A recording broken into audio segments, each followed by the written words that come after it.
Bismillahirrahmanirrahim. Taib, kaidah yang kedua, ini saya pernah punya pengajian khusus tentang ini, tapi tidak apa kita ulangi secara singkat karena kita berjalan dengan sesuai isi buku ya. Yaitu dalam surat Al-Baqarah 216, kaidah yang kedua. Wa asa an takrahu syai'an wa huwa khairul lakum wa asa an tuhibbu syai'an wa huwa syarrul lakum wallahu ya'lamu wa antum la ta'lamun. Dalam surat Al-Baqarah ayat 216 ya. Kaidah kedua.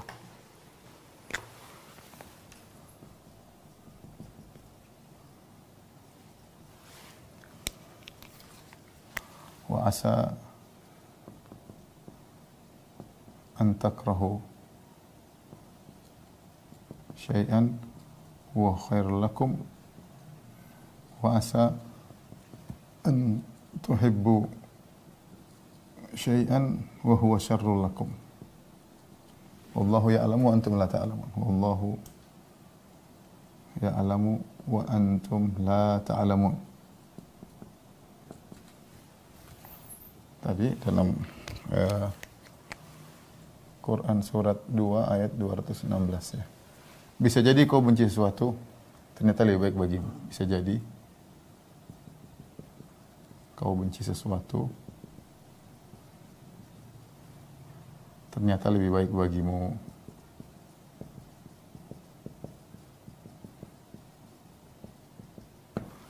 Wa asa an tuhibbu syai'an wa syarrul lakum. Bisa jadi kau cinta sesuatu, ternyata buruk bagimu. Wallahu ya'lamu antum la ta'lamun. Allah yang tahu dan kau tidak tahu. Ya.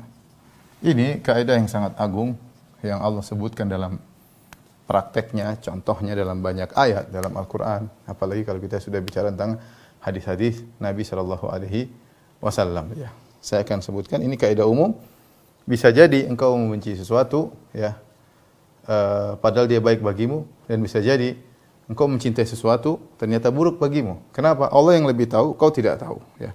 Allah yang lebih tahu, dan engkau tidak tahu. Ayat-ayat semisal yang ini banyak ya. Ayat-ayat semisal.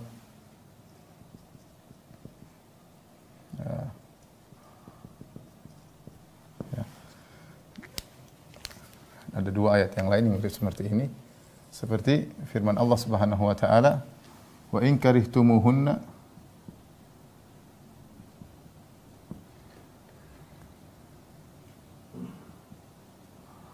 fa asa an takrahu syai'an wa yaj'al Allah fihi khairan katsiran." Bisa jadi kau membenci sesuatu, kata Allah. Bisa jadi kalian benci istri-istrimu. Dan jika kau benci istri-istrimu, kau benci istrimu, fa asa an takrahu syai'an, maka bisa jadi engkau membenci sesuatu,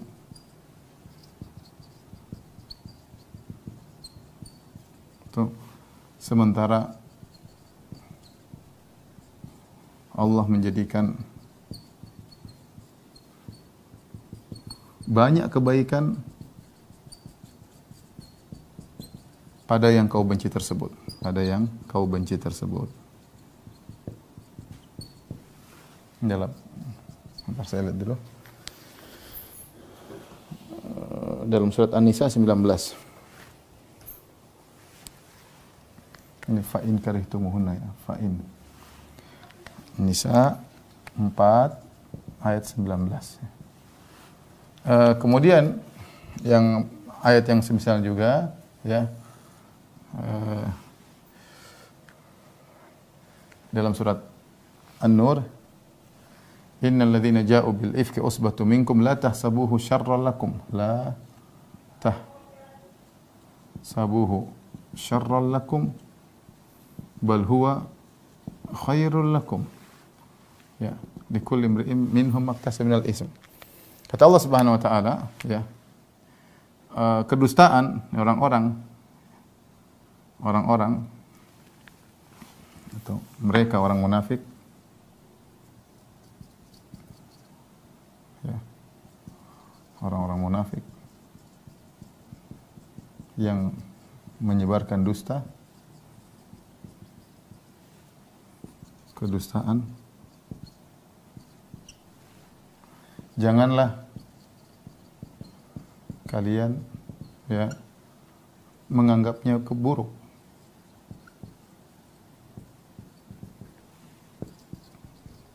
Bahkan baik bagi kalian, bahkan baik bagi kalian.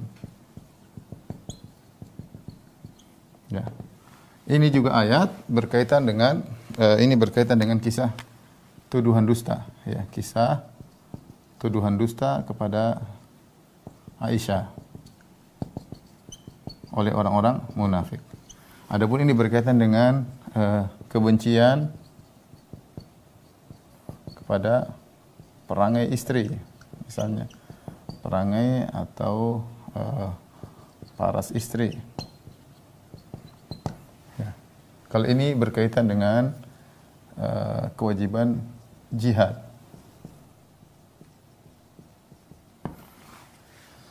Perhatikan, inilah kaidah dua berkaitan dengan bisa jadi kau benci sesuatu ternyata baik bagimu. Allah sebutkan ayat-ayat semisal dengan ini. Pertama berkaitan dengan jihad. Kata Allah, kutiba alaikumul qitalu wa huwa kurhul lakum.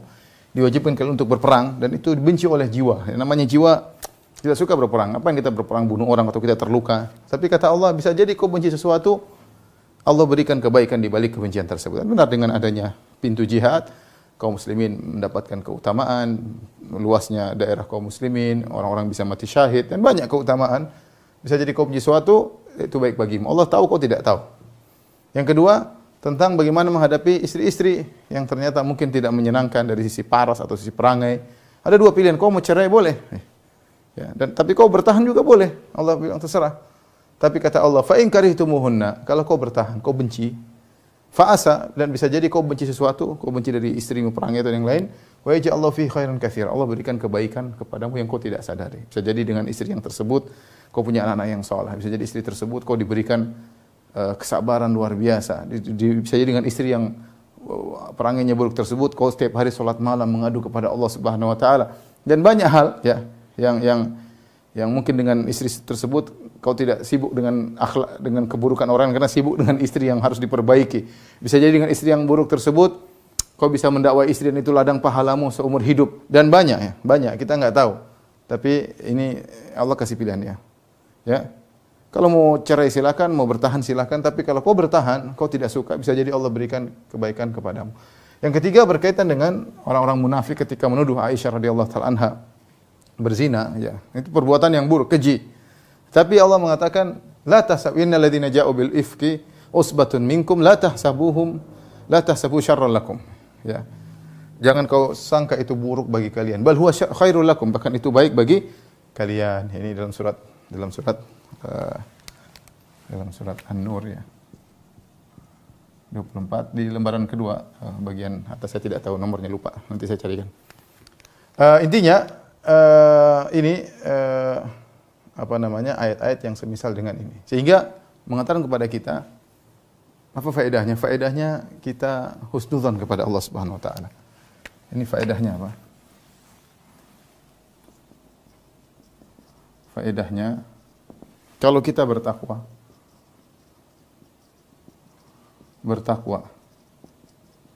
dalam menghadapi musibah, apa yang kita benci, yakinlah Allah memberikan yang terbaik.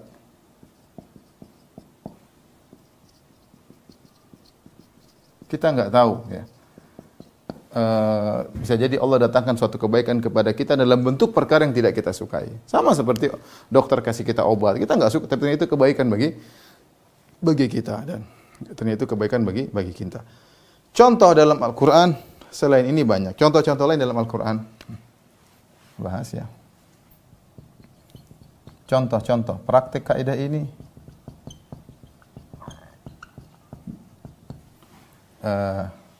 dalam Al-Quran. Banyak. Contohnya misalnya apa? Kisah ibu Nabi Musa membuang Musa ke laut. Ke laut apa? Ke Sungai Nil. Ke Sungai Nil. Ini perkara yang Allah sebutkan dalam banyak ayat dalam Al-Quran. Perkara yang sangat menyedihkan ibunya Nabi Musa alaihissalam. Ya, sangat menyedihkan. Ternyata di balik pembuangan Nabi Musa tersebut banyak kebaikan luar biasa. Ternyata si kecil Musa ketika harusnya dibunuh oleh anak buah Fir'aun, dilepas di Sungai Nil, ternyata istri Nabi Musa tidak punya anak, akhirnya dapat tabut, dibuka kotak tersebut, ternyata didapati si kecil Musa. Akhirnya dia pun suka kepada Nabi Musa. Wa alqaitu alaika mahabbatan minni, kata Allah, aku menjadikan orang suka kepadamu. Akhirnya Fir'aun juga suka dengan si kecil Musa. Padahal ini musuh yang dicari-cari, akhirnya dipelihara, jadilah orang yang kuat. Dan banyak kita sudah pernah punya ceramah khusus tentang masalah ini, tidak kita ingin ulangi. Intinya contoh. Terus kemudian misalnya Nabi Musa harus kabur meninggalkan Mesir. Sebagaimana Allah sebutkan dalam surat Al-Qasas, ketika Nabi Musa ternyata bersalah, di fawaqazahu Musa, Nabi Musa mukul seorang dari anak buah Fir'aun, akhirnya meninggal. Akhirnya mereka, innal mala'a ya'tamiruna bika liyaqtuluk, orang-orang sedang kumpul ingin membunuhmu wahai Musa. Ya, maka keluarlah engkau dari Mesir. Fakhruj inni laka minan nasihin, kata seorang yang baik, keluarlah engkau wahai Musa, aku nasihat engkau. Maka Nabi Musa pun keluar, cabut. Tidak bawa bekal, tidak bawa apa, kabur dari tempat kelahirannya, kabur dari keluarganya, harus meninggalkan ibunya, meninggalkan kakak adiknya, meninggalkan kampung halamannya, meninggalkan tempat tinggalnya, dan ini perkara yang menyedihkan. Nabi Musa pergi, ternyata sampai di Madian ketemu dengan laki soleh, menikah dengan seorang wanita, kemudian bekerja, kemudian Allah angkat dia menjadi seorang rasul dan macam-macam. Ya. Kelihatannya tidak enak, kabur harus pergi meninggalkan tempat tinggalnya. Tetapi ternyata di balik itu ada banyak perkara yang menyenangkan. Ya. Kemudian di antaranya lagi, misalnya kisah Nabi Isa, kisah Nabi Yusuf. Ya. Tentu ini kisahnya panjang, sudah sering kita ceritakan bagaimana Nabi Yusuf dihasati oleh kakak-kakaknya, dibuang dalam sumur, dijual menjadi seorang budak. Ya, seandainya Nabi Yusuf berdasarkan tidak dilakukan demikian, tidak ada yang hasad, tidak dilempar dalam sumur, dia akan menjadi orang soleh aja di samping bapaknya Nabi Yakub alaihissalam. Tetapi untuk menjadi seorang menteri bendaharawan keuangan di kota Mesir, maka ceritanya ada. Allah bikin skenario untuk Nabi Yusuf alaihissalam, ditakdirkan dia harus dimusuhi oleh kakak-kakaknya, lempar dalam sumur, dijual jadi budak, kemudian dibeli oleh pembesar di kota Mesir, kemudian akhirnya dituduh berzina, akhirnya dicoba akhirnya dia lolos dari cobaan tersebut, akhirnya dipenjara bertahun-tahun ya. Kemudian padahal dia orang soleh ini Nabi Yusuf alaihissalam, ya, dimusuhi oleh kakak-kakaknya sendiri, luar biasa ujian, dipisahkan dari ayahnya yang sangat dia cintai puluhan tahun. Tapi ujungnya apa? Ujungnya menjadi pembesar kota Mesir, menteri keuangan, bendaharawan kota Mesir. Akhirnya ayahnya, kakak-kakaknya semuanya dibalik panggil ke kota Mesir, dan Nabi Yusuf alaihissalam tinggal bersama dengan mereka dengan penuh kenyamanan, penuh terhormat, dihormati oleh penduduk kota Mesir. Ini adalah contoh keburukan ternyata membawa kebaikan. Contoh lagi, misalnya Allah sebutkan tentang kisah perang Badar dalam surat Al-Anfal. Kata Allah Subhanahu wa taala, kama akhrajal ladzina wa inna fariqam minhum lakarihun. Ya, saya lupa ayatnya sebentar. Kata Allah Subhanahu wa taala, ya, kama akhraja rabbuka min baitika bil haqq wa inna fariqan minal mu'minina lakarihun yujadilunaka fil haqqi ba'da ma tabayyana ka'annama yusaquna ilal mauti wa hum yanzurun. Itu dalam surat Al-Anfal ayat 5 sampai 6. Ini Al-Anfal 8 5 sampai 6. Kata Allah Subhanahu wa taala, "Kama akhrajaka rabbuka min baitika bil haqq." Tatkala Allah mengeluarkan engkau wahai Muhammad dari rumahmu bil haqq, dan ini pengeluaran yang benar. Artinya apa? Untuk berperang. Wa inna fariqam minal mu'minina lakarihun. Dan sebagian dari orang-orang beriman tidak mau berperang melawan Abu Jahal dan yang mereka inginnya nangkap. Jadi kan perang Badar kita sudah sering sampaikan ya. Waktu itu Nabi SAW keluar dengan 315 pasukan untuk menghadang Abu Sufyan. Abu Sufyan hanya kelompok kecil, bawa harta yang banyak, pengawalnya cuma 20 orang. Mudah, 315 nangkap 20 gampang. Tapi ternyata ini Abu Sufyan kabur, datanglah Abu Jahal dengan 1000 pasukan. Kaum mukminin disuruh menangkap Abu Jahal senang. Disuruh ngelawan Abu Jahal kurang suka. Wa inna fariqam minal mu'minina lakarihun yujadilunaka fil haqqi ba'da ma tabayyana ka'annama yusaquna ilal mauti wa hum yanzurun. Mereka ya Rasulullah, kenapa tidak ini saja dan seterusnya ya. Tapi Allah mentakdirkan mereka dibawa menuju Abu Jahal seakan-akan mereka dibawa pada kematian. Bagaimana 315 orang lawan 1000 orang. Sementara mereka dengan persenjataan yang terbatas, Abu Jahal dan kawan-kawannya dengan persenjataan lengkap. Tetapi ternyata mereka tidak suka ingin berperang lawan Abu Jahal. Ternyata inilah awal pertama di mana kejayaan umat Islam. Maka perang Badar disebut dengan Yaumal Furqan, Yaumal Taqal Jam'an, hari pembeda.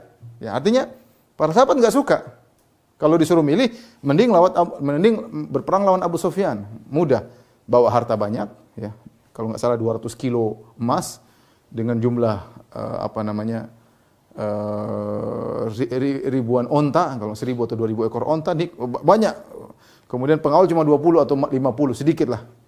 Ini suruh lawan Abu Jahal, persenjataan lengkap, 1000 pasukan. Jadi suruh milih ini, tapi Allah mentakdirkan mereka untuk menghadapi yang mereka benci, melawan 1000 pasukan. Ternyata terjadilah kejayaan bagi umat Islam. Kalau hanya cuma tangkap Abu Sufyan ambil enggak akan jaya. Tapi ketika itu mereka ditakdirkan oleh Allah untuk melawan pasukan yang besar, akhirnya kaum muslimin menjadi jaya ya. Demikian juga seperti firman Allah Subhanahu wa taala tentang kisah Nabi Khidir ya, dengan gulam ya. Ya. Sebagaimana disebut dalam surat Al-Kahfi, "Fantalaqa hatta idza laqiya gulaman faqatalah. Qala qatalta nafsan zakiyatan bi nafsin laqad jita syai'an nukra." Ketika Nabi Khidir Nabi Musa berjalan, kemudian ada anak kecil, Nabi Khidir pun membunuh anak kecil tersebut. Nabi Musa heran, "Kenapa kau bunuh anak yang tidak punya dosa? Kalau dia bunuh orang mungkin kita bisa bunuh. Kenapa dia tidak punya dosa?" Ternyata Nabi Khidir diperintahkan oleh Allah, "Wa ma fa'altuhu an amri." Ya Allah Subhanahu wa taala yang perintahkan aku untuk melakukan demikian. Kemudian Nabi Khidir menjelaskan, "Wa ammal gulamu fa kana abawahu mu'minaini fa khashina ayyurhiqahuma tughyanan wa kufra. Fa aradna ayyubdilahuma rabbuhuma khairan minhu zakatan wa aqraba ruhma." Ya. Kata Nabi Khidir, adapun anak kecil tersebut, Allah wafatkan anak kecil tersebut melalui Nabi Khidir. Allah wafatkan. Tentu kedua orang tuanya sedih dan menangis tentunya. Bagaimana anak yang mereka cintai? Ya. Nabi Khidir mengatakan, "Wa ammal gulamu fa kana abawahu mu'minain." Kenapa kedua orang tua dari anak ini orang beriman? Dan aku khawatir saking mereka berdua cinta kepada anak ini, akhirnya anak ini menjerumuskan kedua orang tua ini kepada kekufuran atau kepada kemaksiatan karena cinta membutakan. Namanya orang tua saking sayang kepada anaknya, apalagi mungkin anak satu-satunya, dia minta apa saja nurut, akhirnya terjerumus dalam kebinasaan tanpa dia sadari, ya. Maka fa aradna ayyubdilahuma rabbuhuma khairan minhu zakatan. Maka kami ingin Allah mengganti dengan anak yang lain. Anak ini meninggal, lahirlah anak yang baru, ya, yang ternyata lebih baik dan lebih sayang kepada kedua orang tuanya. Kalau kita perhatikan musibah yang terjadi menyakitkan, anak meninggal. Ya. Tetapi diganti dengan anak yang lebih baik. Makanya Ibnu Qayyim kalau tidak salah mengatakan dalam sebagian bukunya, kalau Anda tidak bisa berpikir tentang hikmah daripada musibah yang menimpa Anda, pikirkanlah kisah ini. Siapa yang tidak sedih anaknya meninggal? Tapi seandainya anak tersebut tidak meninggal, ternyata anak tersebut menjerumuskan kedua orang tuanya dalam kesyirikan, dalam kekufuran. Ya. Oleh karenanya anak tersebut meninggal diganti dengan anak yang lain. Ya. Kesedihan, ternyata di balik kesedihan tersebut ada kebaikan. Ini contoh, ya, bagaimana Allah Subhanahu Wa Taala menyebutkan beberapa contoh, ya, kebaikan atau keburukan yang tidak sukai ternyata mendatangkan kebaikan. Ya. Ini contohnya dalam Al-Quranul Karim. Ya. Adapun dalam sunnah, contoh dalam sunnah banyak ya. Contoh dalam hadis banyak banget ya. Contohnya kisah Ummu Salamah ya. Ummu Salamah ketika wafat Abu Salamah. Kemudian contoh lagi misalnya pernikahan ya. Fatimah binti Qais dengan Usama bin Zaid. Contoh juga misalnya taatnya Zainab binti Jahshin untuk menikah dengan Zaid bin Harithah. Ya, ini contoh dalam sunnah, dalam hadis. Adapun kisah Ummu Salamah, ma'ruf ketika Abu Salamah meninggal dunia, maka dia berdoa ya. Padahal Ummu Salamah sangat cinta kepada Abu Salamah. Dia berdoa dengan doa yang diajarkan oleh Nabi sallallahu alaihi wasallam, Allahumma ajurni fi musibati hadza wa khuluf li khairan minha ya. Ya Allah, berilah aku pahala dari musibah yang menimpaku dan gantilah dengan lebih baik ya. Dia bilang, man khairun min Abi Salamah. Siapa yang lebih baik daripada suamiku? Aku terkena musibah, suamiku meninggal. Aku sangat cinta kepada suamiku dan dia sangat baik. Siapa yang bisa menggantikan posisi suamiku? Ternyata karena kesabarannya, ternyata Allah punya rencana menggantikan Abu Salamah dengan Nabi sallallahu alaihi wasallam. Maka jadilah Ummu Salamah menikah dengan Nabi dengan orang lebih baik, jauh lebih baik daripada Abu Salamah. Dialah Rasulullah sallallahu alaihi wasallam dan naiklah dia menjadi Ummul Mukminin. Ibundanya kaum mukminin yaitu Ummu Salamah radhiyallahu taala anha. Demikian juga pernikahan Fatimah binti Qais dengan Usama bin Zaid. Fatimah binti Qais ketika ada yang maju melamar dia, orang Quraisy seperti Muawiyah bin Abi Sufyan ya, melamar Fatimah binti Qais ya. Kemudian Abu Jaham ya juga melamar, tapi dia pun minta petunjuk kepada Nabi, ya Rasulullah, ini dua orang melamar saya.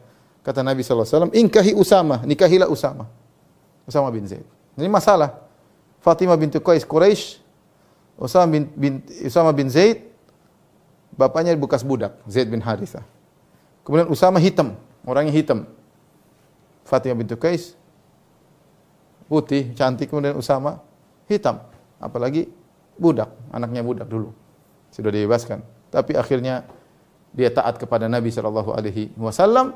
Akhirnya kata Fatimah, aku pun dicemburui oleh yang lainnya. Artinya dia mendapatkan banyak keistimewaan dengan menikah dengan Usama bin Zaid. Ya, ternyata di balik apa yang dia tidak sukai ada yang lebih baik. Contoh lagi Zainab binti Jahshin ketika Rasulullah SAW melamarkan untuk Zaid bin Harithah. Zaid bin Harithah bekas budak. Budaknya Nabi bebaskan ya. Kemudian suruh menikah dengan Zainab binti Jahsh.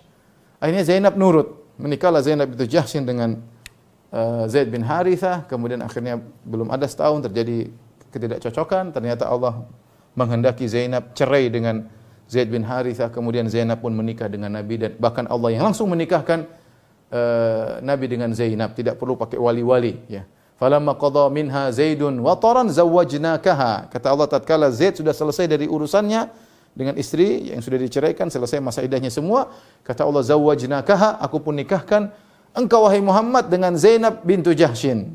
Jadilah dia ummul mukminin, ibunda kaum mukminin. Sampai Zainab bangga di hadapan istri-istri Nabi yang lain, dia mengatakan zawwajakunna ahalikunna wa zawwajani Allah min fawqi sab'i samawat.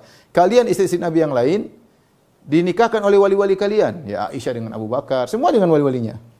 Adapun aku, Allah langsung dari langit, atas langit yang 7 yang menikahkan aku dengan Nabi sallallahu alaihi wasallam ya. Jadi contoh dalam hadis banyak juga dan masih banyak. Adapun contoh dalam kenyataan kehidupan kita sangat banyak. Kita sering menghadapi permasalahan, kita sangka buruk, ternyata di balik itu ada kebaikan. Banyak sekali tentunya, pembahasan tidak ada ujung-ujungnya. Taib, masih ada satu kaidah mudah-mudahan kita sampaikan. Tolong dihapus.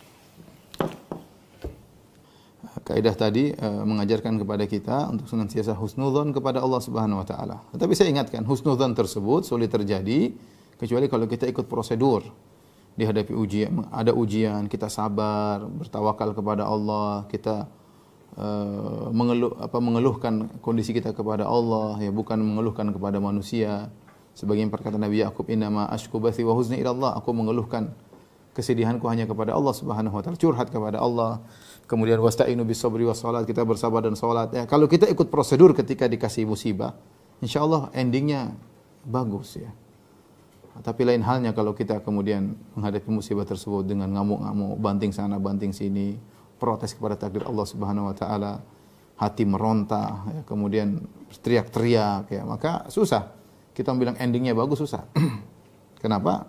Karena kita tidak menghadapi dengan baik. Bisa jadi itu adalah hukuman bagi kita, musibah tersebut. Tapi kalau seorang berbuat baik, bertakwa kepada Allah, wa may yattaqillaha yaj'al lahu makhraja. Barang siapa bertakwa kepada Allah, Allah akan kasih jalan keluar baginya.